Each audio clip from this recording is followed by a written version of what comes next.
Good morning, students. In today's class, we are going to talk about characteristics of modern age. In this particular section, we are going to discuss 3 points. The first point is social and historical background. The second is literary trends. And the third is the characteristics of modern literature. Let us begin with what is modern age. The early decades of the 20th century, especially the period after World War I, is known as the modern age. While the roots of modernism can be traced back to the late 19th century, most historians agree that the high point of modernism or high modernism came only after the World War I. The year 1922 is significant in this respect, since it saw the publication of 3 principal modernist texts: T.S. Eliot's The Waste Land, James Joyce's Ulysses, and Virginia Woolf's Jacob's Room. Modernism involved a radical and conscious break with the past, rejection of conventional Victorian morality, and invention of new forms of expression. Friedrich Nietzsche, Karl Marx, and Sigmund Freud are considered to be the intellectual precursors of modernism. Literature of the modern age is characterized by widespread experiments and innovations in subject matter, form, plot, style, and character. Now let us talk about the social and historical background of the modern age. In the 20th century, several social, economic, scientific, cultural, and political changes took place that shook the foundation of the existing world order.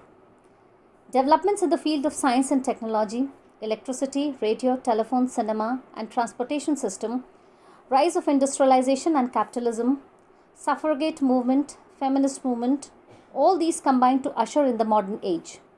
These new developments called forth all previous certainties into question. Old norms and rules about sex, race, art, life, literature, and propriety gave way to new ones based on liberty and self-realization. Apart from these factors, Freud's theory of psychology, Einstein's theory of relativity, which made time and space subjective dimensions, and Henry Bergson's concept of an inner subjective time as opposed to external public linear time, moved the emphasis to human mind. According to Virginia Woolf, around 1910, not only had human character changed, but all human relations between masters and servants, husbands and wives, parents and children had also shifted. However, one cataclysmic event around which the entire modern age centers is the World War I from 1914 to 1918. The Great War shattered mankind's belief in the possibility of a stable, peaceful, and progressive world. The use of modern warfare in the war, as well as the resultant death and destruction caused by it, revealed a new side to modernity.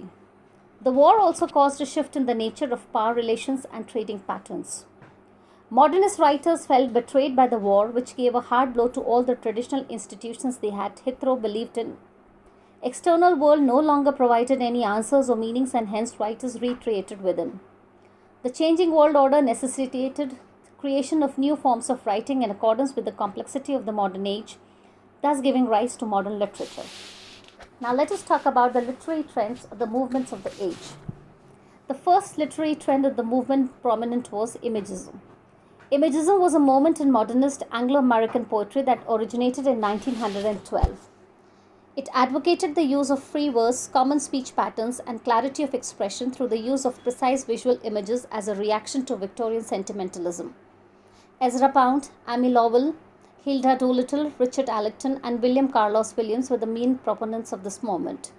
The 4 Imagist anthologies, Des Images 1914, Save Imagist Poet 1915, 16, and 17, and the magazine's Poetry Form 1912 and The Egoist from 1914 in the United States and England, respectively published the work of a dozen Imagist poets. Ezra Pound laid down the central tenets of Imagism as direct treatment of the thing, whether subjective or objective, to use absolutely no word that does not contribute to the presentation, as regarding rhythm to compose in sequence of the musical phrase, not in sequence of metronome. The second literary trend is the Dadaism.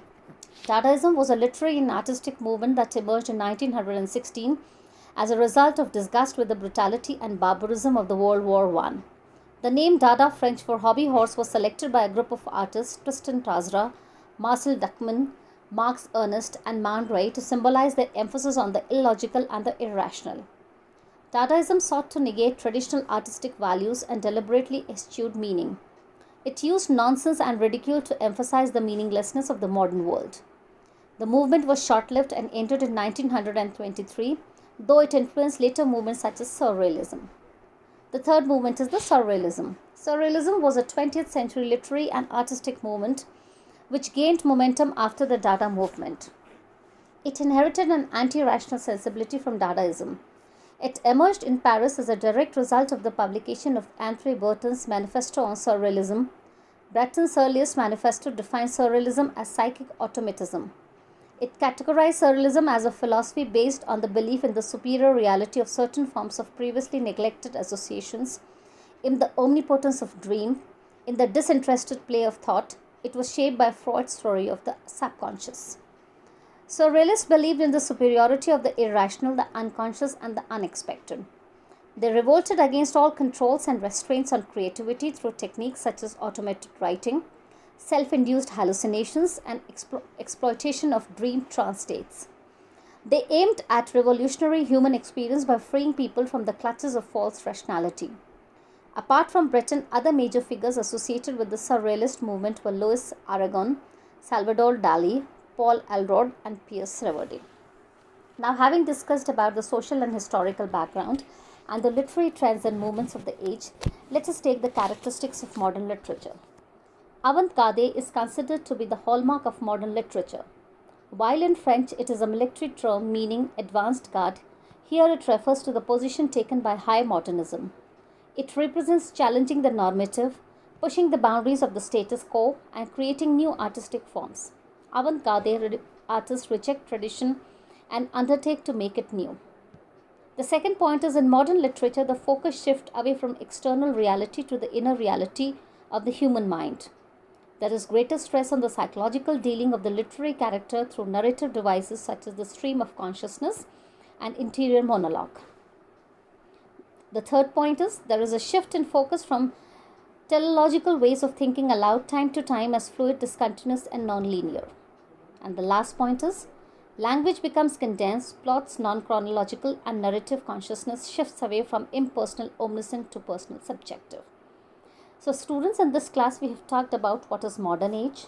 We have discussed the social and historical background of the modern age, moved on to the literary trends and movements of the age, and in the last we have discussed the characteristics of modern literature. In tomorrow's class, we're going to pick up the major poets prescribed in your syllabus, that is W.H. Auden, T.S. Eliot, Dylan Thomas, and W.B. Yeats. Thank you.